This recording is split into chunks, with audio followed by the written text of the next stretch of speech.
Now Donald J Trump US president ने Iran के सामने अपनी डिमांड ओपनली रख दी है, पूरी दुनिया के सामने खुलकर बोला है, मुझे चाहिए अनकंडीशनल सरेंडर। मैं चाहता हूं ईरान हार मान ले, बिल्कुल लिखित रूप में। हम यहां पर बात कर रहे हैं जिस तरीके से भारत ने पाकिस्तान से सरेंडर करवाया था 1971 इंडिया पाकिस्तान वॉर में। कुछ ऐसी इमेजेस डोनाल्ड ट्रंप चाहते हैं, और ऑफ कोर्स साथ ही साथ ये रिजीम चेंज भी डेफिनेटली करना चाहेंगे। और डोनाल्ड ट्रंप की आप बातें सुनोगे ना, मुझे थोड़ा ये भी बोलना पड़ेगा, लगता नहीं है कि एक वर्ल्ड लीडर ये सब बातें लिख रहा है। इन्होंने ये भी कह दिया कि हमें अच्छे से पता है कि ईरान का जो ये सो कॉल्ड सुप्रीम लीडर है कहाँ छुपा है। ऐसी भाषा चाहे देखिए दुश्मन देश भी क्यों ना हो, मतलब हमने इतिहास में देखा है कि ओवरऑल जो लीडर्स हैं वो ओपनली ऐसी भाषा एक दूसरे के अगेंस्ट यूज करते नहीं है। मगर ट्रंप खुलकर कह रहे हैं कि सुप्रीम लीडर कहां पे छुपा है हमको पता है, वो एक इजी टारगेट है, but is safe there, we are not going to take him out. और टेक हिम आउट का मतलब क्या है? किल, मतलब कि अभी के लिए ईरान के सुप्रीम लीडर को अगर ये चाहें तो आराम से मार सकते हैं, मगर ये मार नहीं रहे, एटलीस्ट फॉर नाउ। हम ये नहीं चाहते कि मिसाइल से सिविलियंस की मौत हो या फिर अमेरिकन सोल्जर्स की मौत हो। ये ट्वीट बहुत इंपॉर्टेंट है। इसका मतलब ये है, ग्राउंड पर क्या अमेरिकन सोल्जर्स ऑलरेडी पहुंच चुके हैं ईरान में? ईरान में क्या यूएस मरीन्स ऑलरेडी एक्टिव है? मैं रिसेंटली एक वीडियो देख रहा था टेड क्रूज की। यूएस में रिपब्लिकन पार्टी के एक दिग्गज नेता है, डोनाल्ड ट्रंप के काफी करीबी भी हैं। उनके मुंह से एक इंटरव्यू के दौरान निकल गया कि हाँ, यूएसए तो ऑलरेडी बॉम्ब कर रहा है ईरान को। ये पार्ट सुनिएगा, छोटा सा हिस्सा है कुछ सेकंड का, इनके मुंह से निकल जाएगा कि वी मतलब हम लोग अभी ऑलरेडी कैरी आउट कर रहे हैं स्ट्राइक्स ईरान पर। They We really are, we believe are that. carrying out military strikes today. You said Israel was. Right, with our help. ना इन्होंने कह दिया हम तो ऑलरेडी अटैक कर रहे हैं ईरान पर। इन्होंने कहा हमें तो लग रहा था कि इजराइल अटैक कर रहा है। हाँ हाँ, इजराइल कर रहा है, मगर हमारी मदद के साथ। तो अगेन क्वेश्चन यहाँ पर यही आता है कि ये चाहते नहीं है कि अमेरिकन सोल्जर्स पर मिसाइल्स गिर जाएं। क्या इसका मतलब ये है कि इनको डर लग रहा है कि ईरान अमेरिकन बेसिस पे अटैक कर देगा, या क्या होगा? This is very interesting statement by US president. और साथ ही साथ इन्होंने ये भी कह दिया, we now have complete and total control over the skies of Iran. अब ये वी जब कहते हैं, ऑब्वियसली ये यूएस इजराइल दोनों की ही बात कर रहे हैं। तो यूएस बहुत ज्यादा इन्वॉल्व है आज के समय। जो यूएस पहले कहानी बता रहा था कि नहीं जी हम इन्वॉल्व नहीं है, हमने कुछ अटैक नहीं किया, ठीक ठाक ये आज के समय इन्वॉल्व हैं। आगे ये भी कहते हैं कि ईरान के स्काई ट्रैकर्स और डिफेंसिव इक्विपमेंट काफी अच्छे थे, मगर अमेरिकन मेड डिफेंस इक्विपमेंट के सामने कुछ टिकता नहीं है। Nobody does it better. और अगर यहाँ पे आप सोच रहे हैं कि ट्रंप की जो स्टेटमेंट्स है काफी चिंताजनक है, अगर चाइना और रशिया कूद पड़े ईरान की हेल्प में तो क्या होगा? वेल अभी के लिए वैसे मैं आपको ये बता दूं, एज ऑफ नाउ जब मैं वीडियो रिकॉर्ड कर रहा हूँ, फ्यूचर का मुझे पता नहीं, कुछ अगर मेजर चेंजेस होते हैं, बट अभी के लिए लग रहा है रशिया ने हाथ छोड़ दिया ईरान का। यहीं तक था सफर अपना। इन्होंने जब तक मतलब missile defence systems, primarily S-300 missile defence systems, उसके अलावा मिग विमान वगैरह ये सब दे रखे थे ईरान को, बट उसके बियॉन्ड रशिया इस वक्त कुछ करता दिख नहीं रहा। रशिया के कोई सोल्जर्स ईरान को बचाने के लिए नहीं आ रहे। जिस तरीके से रशिया ने सीरिया को बचाया था यूएसए से बराक ओबामा के टाइम में, ईरान को बचाने के लिए रशिया नहीं आने वाला। इधर आप देख पाओगे इस पर बहुत सारे आर्टिकल्स लिखे जा रहे हैं आज के समय कि रशिया हेजिटेट क्यों कर रहा है ईरान की हेल्प करने से। नाउ अगेन देखिए, हो सकता है कि आप ऐसे कुछ लोग कहें, देखिए रशिया ने जब सीरिया को बचाया था साल 2016-17 के आसपास, उस वक्त का टाइम अगर हम देखें ना, तो रशिया यूक्रेन के साथ वॉर में उलझा नहीं हुआ था। स्थिति कुछ और थी, रशिया के पास ऑप्शंस थे, तो इन्होंने बशर अल असद की सरकार को बचा लिया। मगर इस वक्त रशिया खुद उलझा हुआ है यूक्रेन के साथ। कैसे ये लोग ईरान की हेल्प करने के लिए आए? वेल आप कह सकते हैं, बट स्टिल मेरा मानना यह है कि जब तेहरान पर ही बॉम्बिंग शुरू हो गई तो रशिया को कहीं ना कहीं ईरान की हेल्प करने के लिए कुछ हेल्प भेजनी चाहिए थी। इंटरेस्टिंगली अब अमेरिकन ये कह रहे हैं रशिया तो बिल्कुल बिजी है यूक्रेन में, रशिया लगता नहीं है कुछ करने वाला है, मगर चाइना हो सकता है यूएस और यूएस के एलाइज को स्ट्राइक करे। जी हाँ, वही चाइना जिसको लेकर ट्रंप स्टेटमेंट देकर आ गए हैं कनाडा में कि जी इनको G9 में डाल दो, G7 का विस्तार करो, रशिया को डाल दो और चाइना को डाल दो, G9 ग्रुप बना दो। वही चाइना के बारे में गॉर्डन चैंग, यूएस के बहुत ही इंपॉर्टेंट डिफेंस स्ट्रैटेजिस्ट, और मैं बिल्कुल एग्री करता हूं गॉर्डन चैंग की स्टेटमेंट से। आप अगर वेरियस जियोपॉलिटिकल रिपोर्ट्स देखोगे तो वहां पर यह इंडिकेशन मिल रही है चाइना कहीं ना कहीं इस वॉर में कूद जाएगा अगर सिचुएशन इसी तरीके से खराब होती रहती है। और स्पेशली ईरान के जो सुप्रीम लीडर हैं खमेनी, इनको अगर यूएस इजराइल डायरेक्टली टारगेट करते हैं। नाउ ये सब डेवलपमेंट्स आप अगर मुझसे पूछें अपने आप में बहुत ही ज़्यादा चिंताजनक है, मगर तभी माइक हकबी ये नाम न्यूज़ में आ जाता है।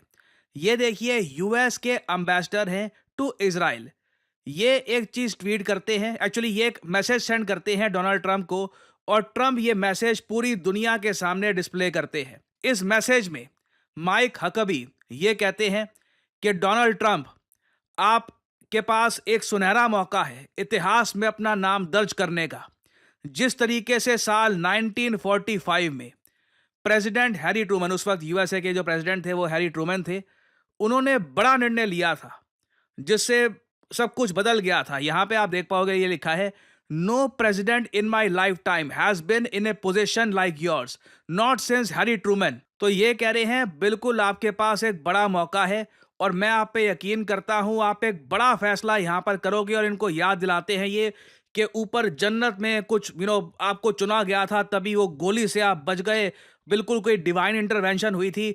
और अब आपका काम है कि हमारे झंडे को आप झुकने नहीं दोगे, our flag will not come down, और आप एक बड़ा निर्णय लेकर दिखाओगे। अब ये जो लोगों ने देखा यहाँ पर, सबने सर खुजाया और हिस्ट्री में लोगों ने कनेक्ट करके देखा कि यहाँ पे कहा क्या जा रहा है। देखिए, हैरी ट्रूमन जो थे यूएस प्रेसिडेंट, इनको याद इसलिए रखा जाता है क्योंकि यही वो यूएस प्रेसिडेंट थे जिन्होंने अप्रूवल दे दिया यूएस मिलिट्री को कि जाओ जाकर एटॉमिक बॉम्ब गिरा दो हिरोशिमा नागासाकी पर।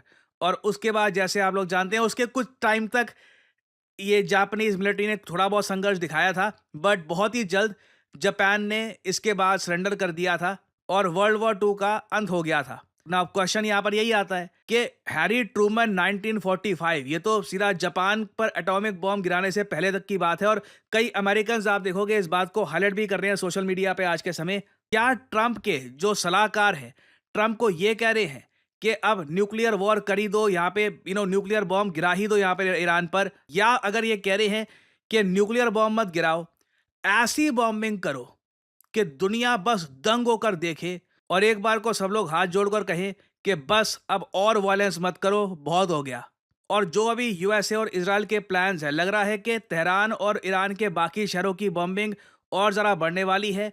ट्रंप बहुत ही जल्द खुद एक बड़ी स्टेटमेंट देने वाले हैं ईरान से रिलेटेड, मोस्ट प्रोबब्ली आज दिन के टाइम में या फिर रात के टाइम में ये स्टेटमेंट आ ही जाएगी। और अब क्वेश्चन यही है कि डोनाल्ड ट्रंप क्या बड़ा फैसला लेने वाले हैं ईरान के बारे में, क्योंकि जो इनकी डिमांड है अनकंडीशनल सरेंडर की, ये तो देखिए यूजुअली तभी होता है जब, मतलब हमारे केस में अगर एज इंडियन मैं बात करूं, हमने पाकिस्तान को 2 हिस्सों में तोड़ दिया था, तो ही ऐसा हुआ था। When you literally break a country, मतलब पाकिस्तान की आधी आबादी इन लोगों ने खोदी थी 1971 में, कुछ वैसा अगर होता है तो ही ये कंट्री कहता है कि ठीक है हम अनकंडीशनल सरेंडर कर रहे हैं। और उसके बाद वेस्ट पाकिस्तान में भी हमने काफी डैमेज कर दिया था इन लोगों को। तो क्या यूएस एक एक्स्ट्रॉर्डनरी अटैक करने वाला है ईरान पर?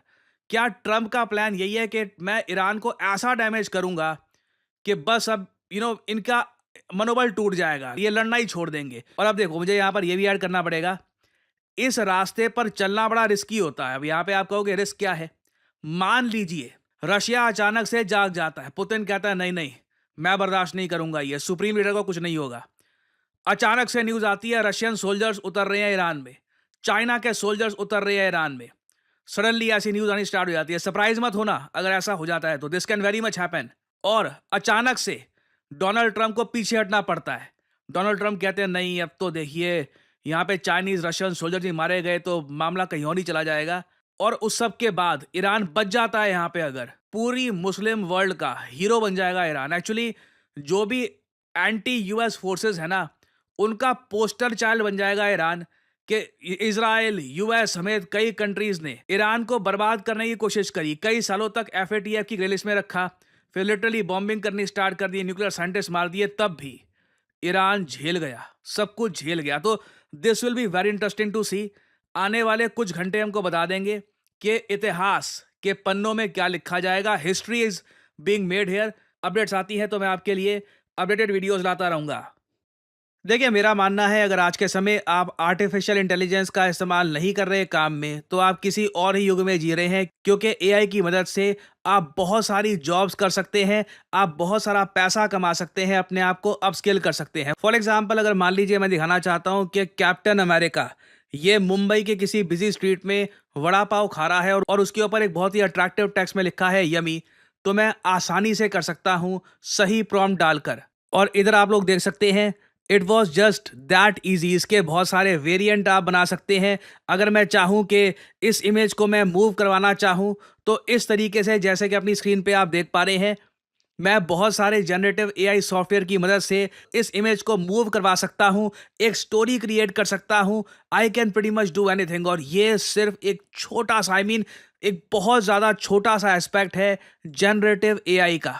जनरेटिव एआई की मदद से आप किताबें लिख सकते हैं, आप पर्सनालिटीज क्रिएट कर सकते हैं। You can pretty much do anything you want. और अगर आपने सही जगह से जनरेटिव एआई का कोर्स कर लिया, तो मैं आपको बता दूं, आप एक प्रॉम्प्ट इंजीनियर के रूप में नौकरी कर सकते हैं। जी हाँ, प्रॉम्प्ट इंजीनियर। कई लोगों को पता ही नहीं है कि ये नौकरी एग्जिस्ट भी करती है। कई लोग आराम से साल का 4 लाख से लेकर 6 साढ़े 6 लाख, जी हाँ, जो रियलिस्टिक सैलरी होगी वही मैं आपको बताऊंगा। कई लोग होंगे जो आज के समय कहते हैं कि जी हमारा कोर्स कर लो, फिर 25 30 50 लाख वगैरह। जो रियलिस्टिक चीज़ होगी वही मैं आपको बताऊंगा। प्रॉम्प्ट इंजीनियर को गूगल कर लीजिएगा, प्रॉम्प्ट इंजीनियर जॉब्स आराम से 4 लाख से लेकर 6.5 के आसपास सैलरी होती है उसकी। और डिपेंड करता है आपके एक्सपीरियंस पे। And you can start your career. आप खुद का एआई स्टार्टअप कर सकते हैं, आप कंटेंट क्रिएटर बन सकते हैं। आप लोगों ने मुझको देखा है, मैं कंटेंट क्रिएशन में एआई का कितना इस्तेमाल करता हूं, आप सबको पता है। तो अगर आप जनरेटिव एआई को प्रोफेशनल तरीके से सीखना चाहते हैं, लाइव क्लासेस से, कि जहां पे आपके सामने टीचर हो, आप टीचर से सवाल पूछ पाओ कि जी ये प्रॉम्प्ट ऐसे क्यों डाला है, ये प्रॉम्प्ट में ये चीज़ अगर मैं ऐड करूं तो रिजल्ट ऐसे क्यों आता है, ये सब चीज़ें आप समझना चाहते हैं, तो करियर 247 का जनरेटिव एआई कोर्स हमने कर दिया है लॉन्च। आपको सिंपली क्या करना है, वीडियो के कमेंट सेक्शन में जाइए, यहाँ पे आपको लिंक मिल जाएगा, or generative AI for all. Now ध्यान दीजिएगा, इस कोर्स का नाम हमने स्पेसिफिकली रखा है जनरेटिव एआई फॉर ऑल। आप एक बिगिनर हैं, आपकी अभी तक नौकरी लगी नहीं है, आप नौकरी कहीं पर कर रहे हैं, खुद को अपस्किल करना चाहते हैं, कंटेंट क्रिएटर हैं, बेसिकली आप किसी भी स्टडी में आते हैं, तो करियर 247 का जो ये जेन एआई फॉर ऑल है, ये आपको काफ़ी हद तक हेल्प करेगा। और इस पूरे प्रोग्राम के एंड में ना, खुद का एआई स्टार्टअप आप कैसे बना सकते हैं, उसका प्रोजेक्ट भी साथ ही साथ किया जाएगा। ये सभी टूल्स को यूज़ कैसे करना है, ChatGPT, Midjourney, DALL E, various type के आज के समय जो जनरेटिव एआई के टूल्स हैं, इनको इस्तेमाल कैसे करना है, ये सब आप सीख पाएंगे करियर 247 पे। आपको सिंपली करना क्या है, यहाँ पे अपना नाम डालिए, अपना ईमेल आईडी, अपना नंबर, और ऑब्वियसली डिस्काउंट कोड यहाँ पर डालना PD10। And again remember, generative AI का प्राइस अभी 29,000 है, और अगर आप कोड लगाते हैं PD10, तो ये प्राइस 26,000 के आसपास पहुंच जाएगा। सो एक गोल्डन अपॉर्चुनिटी आपके सामने। जनरेटिव एआई के वैसे कोर्सेज दुनिया भर में अवेलेबल हैं, बट ऐसा कोर्स जहां पे आपको लाइव क्लासेस मिलती हैं, आपको प्रोजेक्ट्स करवाए जाते हैं, आपको सर्टिफिकेशन मिलता है बाय NASSCOM, ये बहुत ज़्यादा रेयर है। So if you want to enrol, start your journey in generative AI. Thanks for listening, and as I always say, may the gods watch over you.